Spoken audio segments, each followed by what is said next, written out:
sparingiem z Oskarem Przyszła wygranym 4-2 żegnamy się na długi okres ze sztuczną murawą. Tak? Tak, i z okresem przygotowawczym. Myślę, że to było fajne, piękne, ale długie. Także jako już jest to jako historia, ale myślę, że to oczywiście, jako jest to tak, jak to mi miało być, jako ten okres jako przygotowawczy spełnił właśnie takové ty podstawy cele. Głównie, jak jsem na tym uvažoval včera po tym meczu, tak właśnie, bo jaki był cel? Cel był, ja jsem v życiu robił okres przygotowawczy 6 tygodni jako 7. I jako dla mnie jest to taková pierwsze doświadczenie, jako długi. A miałem cel zrobić takie warunki, takie 3-4 podstawowe cele, aby było ciężko.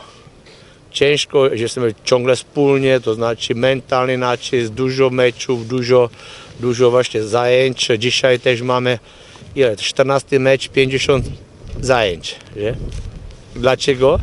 Aby właśnie jsem spoznal ten prawdziwy stan i możliwości właśnie jako zespołu zawodników, a aktualnie te informacje mam.